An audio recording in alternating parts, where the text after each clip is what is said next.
I'm just very critical of many of the structures that we live within. I think we live in a world that is shaped by policy. I think the world that we live in is not organic. I don't think it's natural. I don't think it has to be like this. Uh, every all the outcomes we have are the outcomes of policy decisions that we choose to enforce or not enforce. And when you start asking, well, like, what are the questions you'd have to ask to get the outcomes we have currently? The answer starts to mostly look like we're just figuring out how to steal as much money and time from working people and give it to the ultra wealthy. And that's pretty much where I've landed.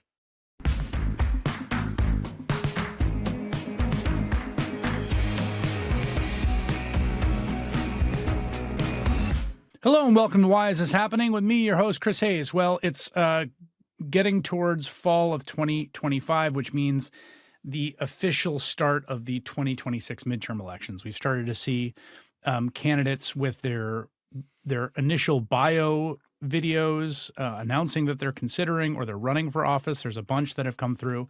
And one candidate in particular really kind of lit the internet by storm with a few introductory kind of bio ads. He is in Maine, where he's going to be trying to win the Democratic nomination to take on incumbent Republican Susan Collins. I want to just play you a little bit of one of these ads that really grabbed people's attention. Take a listen. When I tell people around here that I'm running for Senate, sometimes the initial reaction is, what the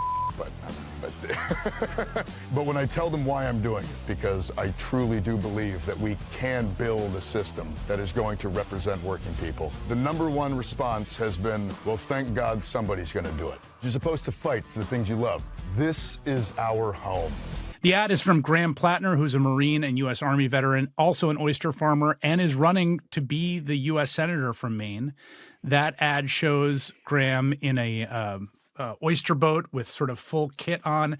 At various points in other ads, he's diving for oysters. He's bringing oysters up. He's walking on the beach with his dog. He's swinging kettlebells. It was like something about it kind of landed like a bomb on social media, partly because it sort of ran together a whole bunch of different threads that have been the discourse, but were an actual human being, an actual guy, an actual Mainer named Graham Plattner, who is my guest today. And Why Is This Happening? Graham, welcome to the program. Oh, thanks a lot, Chris. I appreciate it. One thing you got going for you got a real deep voice, which I think was part of what made that ad work so well. Yeah, I know. This is one of these weird things. I'm fairly sure I've managed to get where I have in life. 90% of it is just the fact that I have a deep voice, and I can't take credit for that. It's my father's voice, but it's all right. I'm very fortunate to have that, I would say. So tell me a little bit. I want to start with the video because the video really did take off. Were you surprised? How did you realize that it was sort of having the kind of escape velocity that it was having? Yeah, we worked very hard on the launch. We spent about 2 weeks working incredibly hard, getting stuff lined up, getting the video made. This all happened relatively quickly. I was not 8 weeks ago. The idea that I was going to run for U.S. Senate was the furthest thing from anyone in my life's mind, including myself. And we worked hard though after we kind of decided we were going to do it, and we put a lot. And we thought that we were going to have like a good launch day. I was expecting it to be like, oh yeah, like it would be cool. Friends of mine were going to text me and say, hey man, that's cool.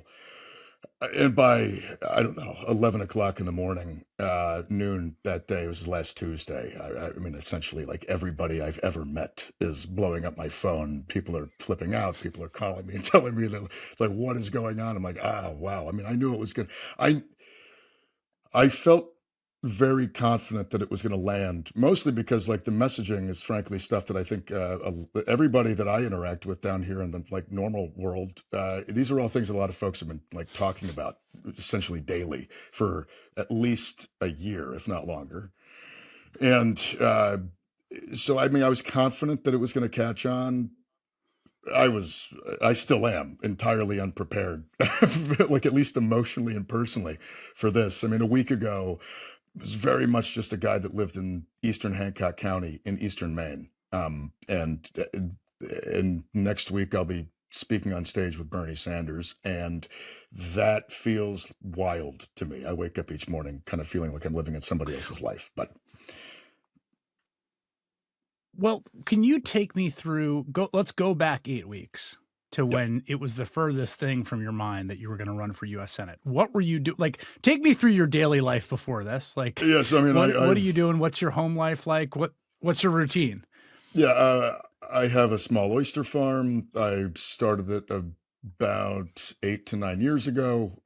My wife and I live essentially a very simple life. She was a school teacher until last year. She became kind of the business manager for the farm, and she, myself, my business partner, we work very hard. We farm oysters. I'm a diver as well. I have a small dive business, finding moorings and things out in the bay, and so yeah. I mean, that was pretty much. I've been very involved in like local stuff. I mean, I've been the chair of the planning board in my town for about 6 years.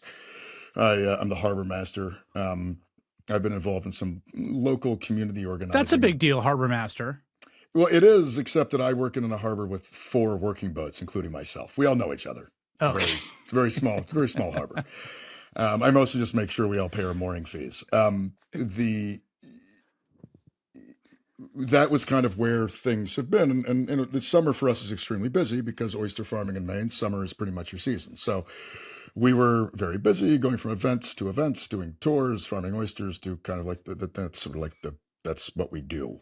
And I was approached by some friends I've made over the years through community organizing, some friends in labor, and they essentially pitched me on this idea that this race is this unique opening to inject a kind of like working class populism back into both Maine politics and, because of the visibility of this race, national politics. And I was like, yeah, that sounds like a great idea. I have those exact same thoughts. You guys should find somebody to do it. And they were like, yeah, we think we have. My wife and I were effectively like, well, this is impossible. We work very hard. We don't make a lot of money. I mean, we very much are just pretty normal working class folks. And Senate campaigns are, as you probably know, they require lots of resources and they require lots of time and energy. And we were afraid that we didn't have that. But they were like, well, but they connected me. And then also through just the way my life has been, I had some friends who've worked campaigns elsewhere. And I began to think about it a little bit more seriously, talk to some other people about what it might look like. And at that point, I had a few conversations with a few folks who were like, no, we think this actually has legs. We also have some friends who might be able to come in and help early on building out the structure that I've never run for office before, as the New York Times likes to point out. And there's in those conversations, I began to actually see what looked like a possible way to do this. And that happened about 3.5 weeks ago. So everything that's happened since last Tuesday, we built that in 2 weeks. And obviously what has happened since Tuesday has given me an immense amount of faith in the people that I've spoken to and who have kind of helped support and coalesce this. We clearly have an excellent team. And it's been quite the whirlwind because, again, I mean, this is not running for United States Senate was not a thing I used to wake up and aspire to, and here I am. But I do firmly believe that we have reached a point where we need to do something entirely different. We need to run different types of campaigns. We need to run different types of candidates, and we really need to connect with, frankly, this kind of like deep disillusionment and this deep anger at the system writ large. And I was not seeing anything like that, not here, not in this race, which is really, in the end, why my wife and I, after a lot of talking and essentially a week-long panic attack, decided that if we believe in the things we believe, if we think that there is an opportunity to build a better world for working people, if there is a possibility that we can actually claw ourselves back from the edge of this kind of dark precipice it feels like we're on. If we believe that, then we have to do this. And so we did. What is your understanding, both in a kind of intellectual formation level and just on the ground level, like being the harbor master and farming oysters and living in Maine and being I think a multi-generational Mainer, of what the source of that disillusionment is? Like how would you articulate what is the thing that is driving that anti-system view, and how does it come to be? Why is it manifesting in Maine, particularly around the people that you have known and grown up with? People in Maine, and I think nationally, but I'll just use Maine as the example here. Working people, Republican or Democrat, Trump supporter or progressive, if you go across this state and you ask people, do you think that you live in a system that is built for you? Do you think that there is a political structure that represents your interests? Not a single one of those people are going to tell you the answer is yes. Not one. And they're right. They know in their bones that they live in a structure that is in many ways built to strip them of wealth, strip them of dignity, strip them of time, strip them of like the ability to live the kinds of lives they would rather be living, all for the benefit of those who already have wealth and power. Everybody knows this. This has been, I think, one of my biggest frustrations for years at this point, is living in a small town where like a lot of my friends voted for Donald Trump. A lot of my neighbors voted for Donald Trump. And they voted for Trump because Trump at least told them that that was true. Trump told them that the system was screwing them. Now, right-wing populism never has answers for this stuff. It always blames those most at risk. It otherizes people. In some ways, it's not even worth talking about because we have so many historical contexts of how this functions that it's like it almost seems silly to keep repeating it. But that only works when there is no alternative answer. And it has felt like there has not been an alternative answer. It has felt like it's either you go down the dark path and you start to believe that the people that Trump or the Republicans are telling you are to blame is correct, or you just get disillusioned and you just walk away. And I know a lot of people that did that. I know a lot of independents, a lot of unenrolled voters in Maine who they're done. They see a thing and they're not politically disengaged. Like they have disengaged because they were paying attention and they felt like they were seeing something that in many ways was like there was no way we were going to claw ourselves back from it. And they focused locally and that's it. I want to press on this because I think what you're describing is sort of it's kind of the defining psychological or emotional experience that defines of our politics. I think that like that sense of alienation or the sense of being left behind or not represented, different people feel it for all kinds of different reasons. And I want to just get like a little more precise about, is this to you a material feeling? Like I literally can't afford to buy a house in Maine. I can't have a vacation. I can't do all these things. And I see all these people who come for the summer who seem to have nothing but money. And that messes with my head. Is it a sort of cultural alienation? Like how do you understand it? Brass tacks. Like, yeah, there's an element of it that is, that my message will never get through to. There's going to be an element obviously of like kind of, more, racist aggrievement, xenophobic aggrievement, that kind of stuff is going to be hard to. I don't expect to get those people. But weirdly enough, they're like a lot of the folks I know who voted for Trump and even like display some of those views. When you talk to them, like it's clear that like they've gotten here because it's materially based. Healthcare in Eastern Hancock County is actually collapsing as we speak. It's not an exaggeration. It's not like hyperbole. Like we are down to 2 birthing centers in the entire area. People have to drive over an hour for healthcare. And just recently, the healthcare company that owns everything now, because it's all consolidated ownership, they're in some fight with Anthem about not taking that health insurance, which like a ton of people around here have, which literally is leaving people with no healthcare options, not like bad ones, none of them.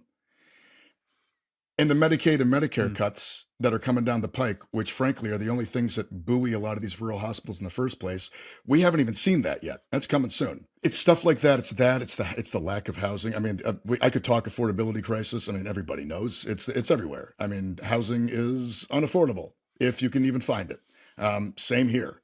And it's people see this stuff and like, I do believe that many of the follow-on reactions come from the material issues. And the reason I believe this is when I talk to these people who I will say, many of them are actual friends of mine. This is not like a random thing. I live in this town of 1,000 people. If I was going to like not have Trump voters in my life, I wouldn't be able to function. So like when you talk to these folks, this is the stuff they talk about. We sit there and we all sit around and complain about how the healthcare system is built to enrich people and not to provide services. We talk about how we have a housing system that is essentially like pricing out every working class person in the state. We talk about foreign wars and American money being spent overseas in vast sums while Americans don't seem to get anything out of it. These are the conversations I have on a pretty regular basis and had long before I decided to run for Senate. And so to me, like that's the crux of it. It is material. And that's also why, like, I mean, I, again, talk to people about this and I bring up Medicare for all. I bring up the fact that I get all my health care through the VA. And that's good. And that allows me to live the life I live, gives me the freedom to do something like start a business. I wouldn't be able to do that if I didn't get VA healthcare. I talk about that, and people who seemingly would be on the opposite side say things like, yeah, why don't we have universal healthcare? That does seem like a really good system. But like nobody's ever really talked to them about it. It's been this sort of, for those of us who are like really politically connected and pay attention and do all of this. Yeah, I mean, of course we've heard these things, but for a lot of folks, you know, this is not a thing that gets brought up, and that's our fault, in my opinion. I mean, I feel like we need to be out there connecting with working class people on big structural changes that are going to improve the lives of working class people. I mean, I have not seen that. And I think the reaction thus far to this campaign mostly stems from that. Let me ask a somewhat personal question, if you don't mind answering it, because one of the things that happens in the modern, you referenced this in the beginning. So the modern campaign system is so dependent on raising big sums of money. So it's a question of, well, when they're recruiting candidates, who can raise money, which tends to be people who have money and know people who have money. And then there's actually just like a logistical question. If you're a working class person or even just a middle class person, say you're a nurse or you're a teacher, like how would you run for office? Running for office is kind of a full-time job. Yeah. You got to go teach your class or be a nurse or whatever it is. Like in that very concrete way, like how are you going to make this work? Like, is there a seasonality to the oyster farm that's going to allow you, how's that going to work? There's a little bit of an irony here that I spent about 8 or 9 years building my business very slowly, sustainably, to make sure that we didn't take on too much debt, to make sure that we owned everything. And this year was the year where it was all working. And I was like, oh my God, all the plans came to fruition. And I now get to hand it off to my business partner and say, hey man, it's yours for the foreseeable future. And I'm lucky that I have a business partner who is my age, is fit, is also very, very engaged with aquaculture, loves the work. And also, this is going to sound a little goofy, but like we just live in an incredibly supportive community. And when I started kind of throwing this idea around, neighbors, friends, I mean, people, frankly, who do not have my politics, came out of the woodwork being like, yeah, this needs to happen. And we're all going to like help out in whatever way it's going to take to make sure it does. And so like there's like a weird little moment where like my underlying politics, which is based on community, which is based on building organization and building networking and relationships within your community and using that to build power in some very quirky way, is also what's allowing us to even do this, what's allowing us to make this run, which I guess in some way I hadn't actually thought about it until right now. But it kind of, I think, gives a little bit of evidence that this might actually be able to work. I saw a photo of you, I think in your high school yearbook, where you were like holding up a sheet of paper with like a few sort of like international causes. I mean, righteous ones, to be clear, but it made me, I was like, oh, okay. So I'm interested about how this guy got it. Like, there's that high school yearbook photo. There's a guy who was in the service for many years, oyster farmer. Like, tell me about your political formation. How would you describe how you got the politics you have, and how would you describe those politics? In high school, I mean, I was definitely, I was an angsty young man, as I think many young American men can be. I definitely was. I looked for things to believe in. I read far too much Hemingway, and that was probably unhealthy in hindsight. I really, I at that time in my life was very much drawn to causes, drawn to things that I felt like were just and bigger than myself, and I wanted to like take part in it. And also, I was, to be frank, I was also a high school kid in Maine. I mean, it was kind of boring. There wasn't much going. I mean, I saw a big world. I saw a big. I saw a long history. I saw all kinds of like big, important, exciting things, and there was something in me that just like wanted to take part. I guess I've always had a pretty deep sense of like justice and injustice. I mean, I've always looked at things that I felt to be unjust or unequal, or seeing people who look like they're being abused or exploited or oppressed, and I have always felt some kind of, I don't know, like an aversion to that. I've wanted to try to make it better, I guess. But I protested the war in Iraq. I thought it was a bad idea for a whole myriad of reasons. I was right. I was also 18, and the fact that to this day people are like it was really confusing back then. I'm like, was it? I was 18. It seemed not confusing to me, and I was not that bright back then. So, but I also had this element of. I mean, I wanted adventures, and I did feel like a call to service, a call to something bigger. And in the United States, the U.S. military, as a young man, I mean, that's a place. That's a place for adventures. It's a place for belonging to something bigger than yourself. It's a place for connecting with that kind of stuff. And so after high school, joined the Marine Corps, and obviously deployed overseas. I was in the infantry. Wound up after that, got out briefly, felt like I was kind of missing out. A lot of my friends were still deploying. This was around 2008. So I re-enlisted into the Army, did another deployment in the Army. And throughout all of that, like I went into the war in Iraq being pretty cynical and skeptical of the whole thing. But I had this like fantasy that I would be able to do good, that if I was out there on the cutting edge of bad policy, that like you could inject decency into an indecent place if you're the one who's like out there where the bad stuff's happening. That is true to an extent. It also, within large, massive failed policies that frankly, I think in many ways weren't even attempting to do what we thought we were trying to do. It's what are you going to do? You're like one person inside of this whole miserable, horrific mess. Yeah. And I got very disillusioned. And that, I think, in many ways made me incredibly critical of American foreign policy, which then in many ways made me start to question, I would say, a lot of the structures that we live within. A friend of mine a long time ago, this was actually not too long after I got back from Afghanistan. I was really kind of burned out, very angry, very disillusioned. And we were talking one day, and I was just like, it's just like, this is my fourth tour. We're doing the same stuff.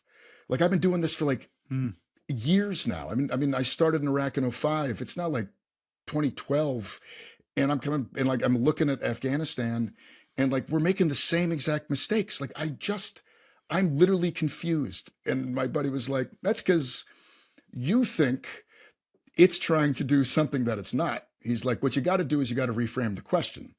You got to ask yourself, what is the thing we are trying to do if this is the outcome we're getting?" Mm-hmm. And I started to take that critique to effectively everything I looked at, and in many ways, Right. it is created this, what I would say. I'm just very critical of many of the structures that we live within. I think we live in a world that is shaped by policy. I think the world that we live in is not organic. I don't think it's natural. I don't think it has to be like this.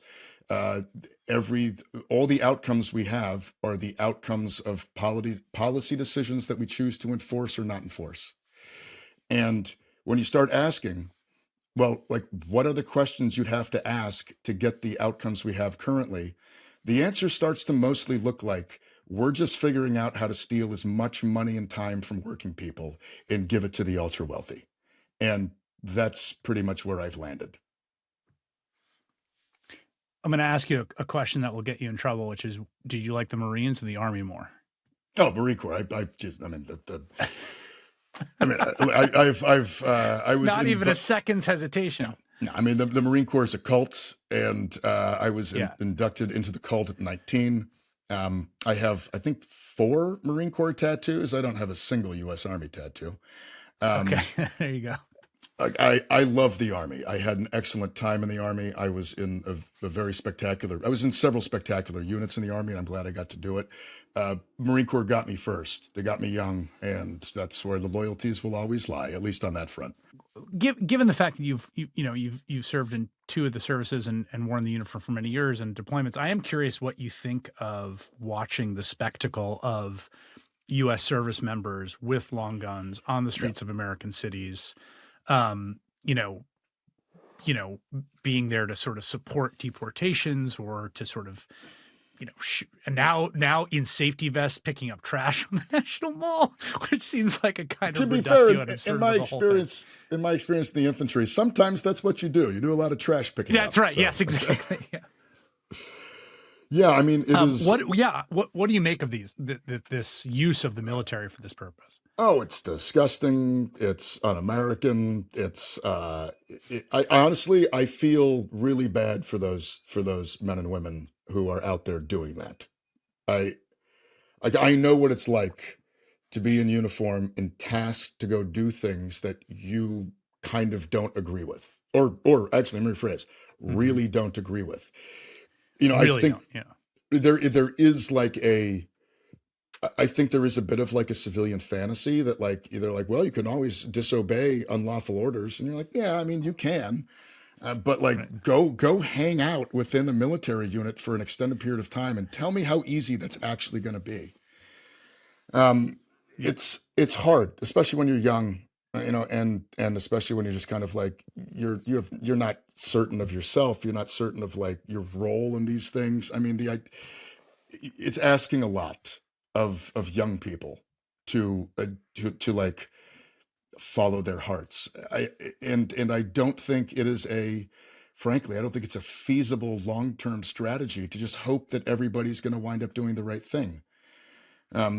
History tends to show that that's not always the case. Which is terrifying. And I mean, for me, that's the scary part. Like, I have the utmost confidence in the people in the United States military to follow lawful orders, to do the right thing. I also have spent enough time in uniform to know that like that gets very complicated very quickly when civilian leadership is the one giving you the orders. It's one thing if you've got like a military officer giving you a very clearly illegal order and you can say things like, I'm not going to do that. Sure, maybe. It's another thing when it's like the actual apparatus that you have kind of sworn an oath to. I mean, everybody likes to point out we swear oaths to the Constitution. That is true. Structurally, also, you do things when the civilian leadership of this country tells you to do them. And it terrifies me. And it leaves me with honestly, like a real, it's depressing. I don't really know how else to say it. I know you were referencing earlier, the fact that, you're living in a town with, your neighbors are, I'm sure they run the gamut ideologically. And also, I think one of the points you're alluding to, which I think is really important to remember, is that like people don't fit into easy and neat categories. And, I've known this from being a reporter and also, working with people in politics, that like every individual's politics are just infinitely weird and sort of cross-pressured and self-contradictory. And actually, when you actually start going on people, it's like no one's fitting into these neat categories, right? But like, there are going to be things that people that you like, that you're friends with, that you respect, that you want votes from, that you and they are going to disagree on. Absolutely. And I'm sure that's a thing that you've, that's happened a lot in your life. I'm not telling you anything that isn't, but when you're campaigning, there's a question of like, I'm sure there are people in your town who are like, I don't think trans girls should be playing, in sports in schools. And I'm sure people feel that way. But you're going to have to like take a vote on that, or you're going to have a campaign platform on like, I oppose President Trump's EO on this. I think that's wrong. There are folks who think, there's too many immigrants and we got to deport a lot of folks. And I don't know where you are on that, but like, what do you say to people? What are you going to say on this campaign about those things where there's going to be Mainers who don't see eye to eye with you? And maybe you say, I'm a vessel for them and I represent them. Or you say, here's where I stand. Like, talk me through that. These are not new conversations for me, for the record. Totally. No, I know that. Which I mean, like, but like but in some ways that makes all this like sort of easy. Where I stand on this stuff is this. I believe equality is equality. I believe that the progressive wins that we have made for people to live the lives they want to live and the bodies they want to live in, no steps back on that kind of thing. I believe that because that's what I personally believe. I also know for a fact that when you just say that and then you start talking about the fact that the reason everybody's lives suck is because the hospitals are closing, that's where the conversation goes, and that's what you talk about. I've had that conversation a million times. My theory is this: there's a lot of nuanced conversations around a whole bunch of topics in this country that we will all get to expend an immense amount of energy talking about once everybody has healthcare. Once everybody has healthcare, I am happy to expend all of my wind talking about these other things. Until that day comes, until everybody can go to a hospital and get the care that they need to live the type of life that they want to live, to get the type of dignity and fulfillment out of life. Once people don't have to worry about over 50% of their income going to rent. Once we're past that, I'm happy to talk about all that. Right now, down here in the real world, those two things especially are destroying people's lives. And that's not like it's not hyperbole. It's not a talking point. It's not a campaign slogan. It's actually true. And people are feeling it, and they're going to be feeling it even worse very soon. So I'm of the opinion that you don't run away from your stances. You don't have to back away from anything. Be very clear, be upfront. It's on, you go read my policy platform. It's on the website. I'm not hiding anything. I also think that that we can hash all that out in the better version of this world we live in, where people don't have to worry about like a broken toe destroying them financially for the rest of their lives. You're trying to take on Susan Collins, who's of course the incumbent Republican from your state, who it's she's an interesting character, and I would say in two ways. One is that she 100% is a scion of an older version of the kind of country club Republican Party. There's not a working class bone in her body, to be honest. I'm not even, that's not an insult. That's just like a descriptive, this is just who this person is, who her family is, who the life she's lived. she is from the kind of gentry, and from a kind of genteel old, version of that Northeastern Republican Party, which puts her a little out of step with both the state and also the modern Republican Party.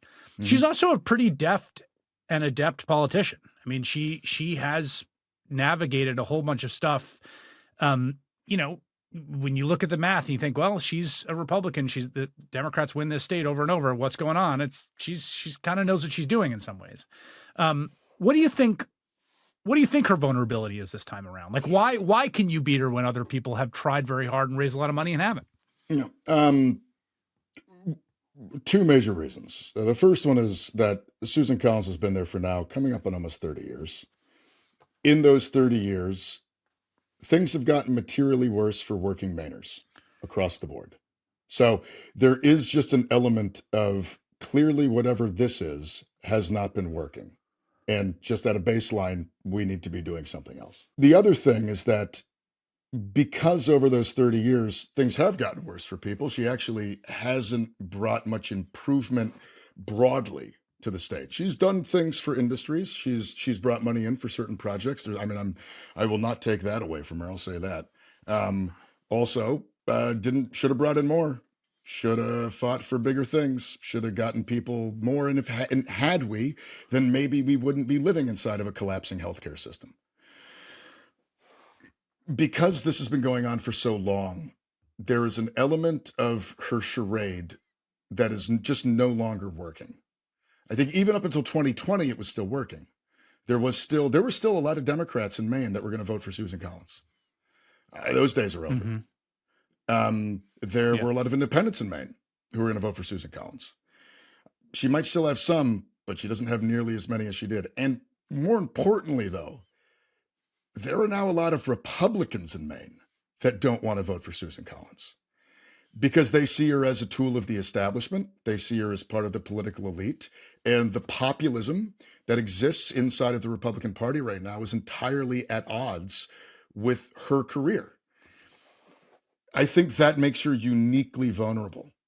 I also think that that's why a campaign that is essentially focused on building a working class movement within the state of Maine is the most guaranteed to win. Like, I don't think that we're going to just beat Susan Collins. I feel pretty confident that we're going to be able to trounce Susan Collins because I know we can get Democrats. We're going to get a lot of unenrolleds, a lot of independents who sat the last one out. And we're also going to get not a lot, but we're going to get some Republicans, some people who voted for Donald Trump because they wanted the system to change, and they're not going to get that change. It's not coming. And things are going to get worse. We need to be there ready with an apparatus, ready to explain to people in very clear material ways why they have found themselves in the straits that they are in, the types of policies that we're going to go fight for to improve them, and why coming back in to a more like broad-based working class coalition is the only way that we're going to be able to build enough power to get the things that people down here actually need. That's why I think it's going to work. And that's why I think she's far more vulnerable now than she ever has been. Money always is a huge deal in races for a bunch of different reasons. And you're not someone who I think has my sense is not a huge Rolodex of super rich folks. Maybe I'm wrong about that. And I don't think you certainly don't have the personal wealth to drop $20 million on this race. No. But the need for that doesn't go away, right? So one of the things that's interesting about that viral video, right, and this is something I've sort of talked and written about in my book, is that, attention and money can be kind of fungible between the two, right? And you can, if you grab people's imagination, you grab their attention. If you look at Zoran Mondani in New York, where he didn't have a ton of money and no big, huge super PAC backers, was able to raise a ton of money, and that was matched under the New York City, campaign finance system. Like, do you have? I mean, what's the plan here to build an edifice that can do the kind of thing you say? I mean, we've already, I mean, what been able to pull off since Tuesday is really the beginning of that. We have blown through fundraising goals. I'll just say that. I mean, we had set what we felt were like some pretty aggressive targets. We're Hmm. way past it, way past it. And that's all with like individual donations. That's all any of this is. I'm obviously not going to take corporate PAC money. We're not taking APAC money. We're not taking. We're not doing the super PAC thing. I mean, it just isn't. It's anathema to my politics. And I like. I know that there are going to be conversations at some point. Like someone is, I'm assuming, going to contact me and say, "Hey, you don't have to fundraise," and I'm just going to have to be like, "That's not what this is. I'm not doing this Right. to send me to the United States Senate. I'm doing this because I think that we need to send working people to the United States Senate who are going to represent working people." And one of my biggest critiques of this system is where money is in the process. And so while of course we need to raise money, and we need to raise a lot of it. We also recognize that we're not going to beat them with the money. Like there's just no way that we down here Yeah. who have none of the money are going to be able to beat the people that have all of the money. We're not going to be able to beat them with money. We are going to be able to beat them with people. And if we can raise enough money to put together the apparatus to organize people, then we are off to the races. And then that's honestly exactly what's happening right now. I mean, that's the structure that's being built out currently. It's the focus of this. My background is not in electoral politics. My political background is in community organizing. I believe, and I've seen it work, I believe in the power of getting people, working people, organized in their communities, in their workplaces. There are legacies that we have to draw on in this country, legacies like the labor movement, legacies like the civil rights movement. These are legacies that show that when people are organized, when people have strategy, when people are willing to fight for important things, build power and use that power to get what they need, we can get good things. And we need to get back to drawing from those legacies. And I think that that's really the way forward. How did you get involved in community organizing when you talk about that? Like how did you get drawn into that? What do you mean when you say that? My dad was a community organizer, so I grew up around community organizing in the Bronx. That's what my dad did my whole time growing up. That's why I was born in the Bronx, because he was organizing there. Met my mom there, who's from the Bronx. So tell me how you're into it. I over the past couple of years, I've just sort of I'm a big history buff. I'm a big student. I was a history major in college. I didn't graduate, by the way, which I'm sure somebody at some point is going to love to point out. But I love history and I love reading about history. And what I was noticing is that like in this time where we have so much kind of political friction and fear, that within my community, there was like a real dearth of organizational capacity. There weren't meetings that people could go to, even about just like local topics. There wasn't Yeah. really I looked around and I saw all these people I knew who were spooked, scared, angry, looking for something to do. And at the exact same time, there almost seemed like there was zero mechanism in place to leverage any of that. And I don't know if you've read Gene McAlevey, labor organ. Yeah. So I read a bunch of Gene Yep. McAlevey books, and in that I was like, oh, I see. Like there is a legacy out of labor organizing that we can draw on, and you kind of take some of those tactics, some of those concepts of thinking about theories of power, thinking about just even like the actual nitty gritty of how do you like organize a meeting regularly that people can come to and just talk about what's going on in their community. And from that, you can start identifying problems and ways to deal with it. Yeah. So that's what myself and a few friends of mine did. And we built a pretty robust organizing network here in Eastern Hancock County. Still exists. And I've kind of stepped away from it actually several months ago because I got busy with the oyster farm, so I couldn't do it in the summertime. Right. But it has remained. It has become robust, and it's a really important thing. And so that's kind of how I got to it. It was just a sort of this sort of just looking around and having conversations with very close friends who also began having like being like, why don't we have anything? And then just there was a moment where we were like, I guess we just got to build it. And so I guess in Yeah. some ways we did. What do you like about oyster farming? Oh, everything. Oh man. It's the biggest, honestly, it's the saddest part of this entire experience. I have to step away from it for a bit.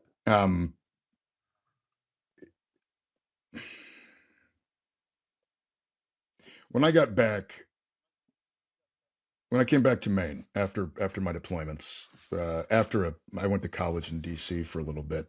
I was struggling, struggled pretty hard for some time after I got back from my fourth tour, and yeah, I mean, it just kind of, I wasn't in a great place. I was very disillusioned. I was very angry. You know, all kinds of untreated stuff. I wasn't getting any help from the VA back then. I felt pretty unmoored. I felt pretty lost. And in 2016, I came back to Maine. And essentially, the moment I moved back to Maine, things just started to get better. Like, I moved back to Maine and I immediately got VA care. Because the Maine VA, unlike the one I was dealing with in DC, through no fault of the DC VA, by the way, it's just underfunded and understaffed. I got up here to Maine where Yeah. the VA is not underfunded and understaffed, and it was great.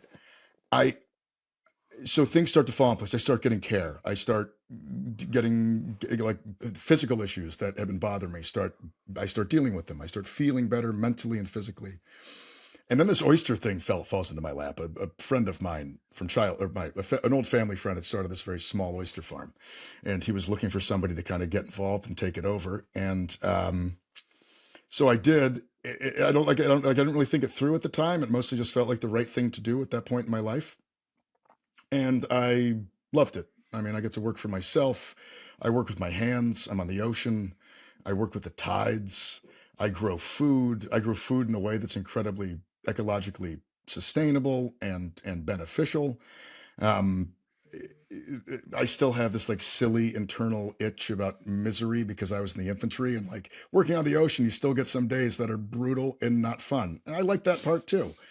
And so there's like this, and it allowed me to like move back to my hometown and live right down the street from the house I grew up in and just get fully connected with my community, which I fell in love with. And it's brought me a sense of like fulfillment and satisfaction and grounding that I don't know, that I never dreamed that I could feel as good about my life as I do. Certainly not back in like 2012, 2013, after I was just getting back from my last tour, or my fourth infantry tour.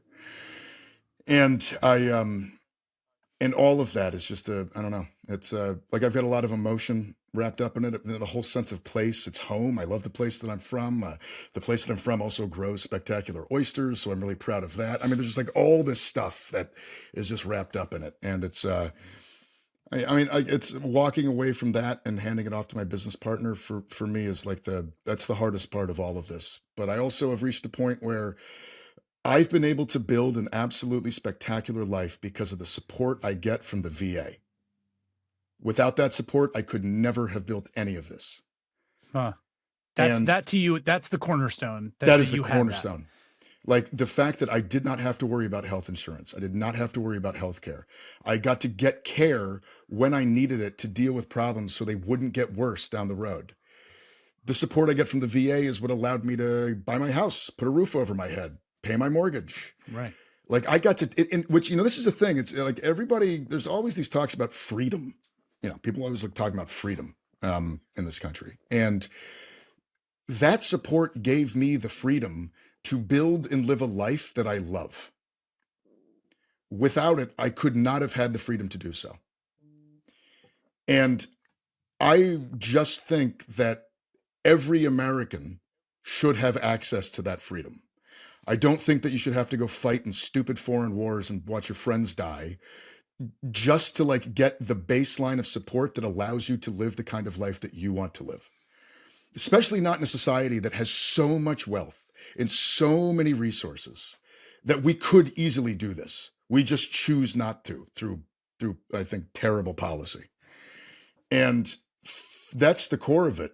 That's the core of it for me. I know that I've been able to, as a small business owner, I'm always asked to go to these like conferences to like talk about how your small business succeeded. I was like, well, I can tell you, the VA made me not have to worry about healthcare and housing, and that's how. And if you don't have that, Right. I don't know. I can't give you advice, because if you don't have that, I can imagine it sucks and it's hard. So, It's funny. One of the things I've been, that is in interviewing small business owners, one of the things that always sort of comes up is that, every small business is sort of irrational at some level. Like, it's like, it's so difficult. The margins are so thin. People are so like, and even successful businesses. I mean, some restaurant, that you love and is hip and hot and blah, blah. And like, you talk to the owner and it's like they work 18 hours a day. Yeah. They're taking home so little. Everything is just like one hazard away from breaking. And healthcare is obviously a huge part of that, but it is amazing to me how much every small business is kind of an act of faith at some level that Totally doesn't actually make sense. Like almost none of them make sense if you like write it out in a spreadsheet. I mean, look, people always ask me, they're like, so how does this work financially? I'm like, oh, it's easy. I don't add up my labor hours. And that's Right. it. I Right. win. Exactly. If I Right. pretend Yeah. that my work That's it. isn't real, then it's Right. fine. If I Then you ever make added money. that up, Right. that's right. Exactly. If I ever add that up and you're like, oh God, this Right. is Right. terrible, but it's my company, so I'll Right. never do the math, Right. and so I'll never know. Right. Yeah, but that's the thing though, is like, I mean, this is really important to me, because like, despite all of that work that most small business owners put in, despite the fact that people often walk away from these things at the end of the day with a couple bucks in their pocket and everything else has gone to payroll, everything else has gone to overhead. Despite that fact, people do this day in and day out. And a lot of people will do it until their business is successful, and then they start another one, Right. which tells me that it isn't just about the hard numbers. People want to build things. People really do want to work. They want to do things that bring them fulfillment and joy and feelings of satisfaction. And we need to live in a system that like incentivizes that kind of thing, that doesn't strip that potential away from people by making them work 2 or 3 dead-end jobs and then getting sucked into like hustle culture where they're trying to work every moment of the day, mostly just to like bring in money for some, private equity investor who owns the app they're working off of. Like this is that's not the way, like that's stealing people's potential away from them. And what we need to do is we need to like be giving people the resources to live up to their potential. Graham Plattner is a Marine and U.S. Army veteran. He's an oyster farmer, and he is a candidate running for U.S. Senate in Maine. What's your website if you want to learn more about you? So if any of this sounds good, and you'd like to support us, grahamforsenate.com. And we can use your money. We can also really use your volunteering. I mean, we want to build out an incredibly robust, frankly, movement in this. And so we can take every little bit counts for what we're trying to do. All right. Well, it's great to talk to you, man. I really enjoyed that. No, thanks. That goes both ways. I'm a huge fan. So. Oh, thanks. I appreciate that.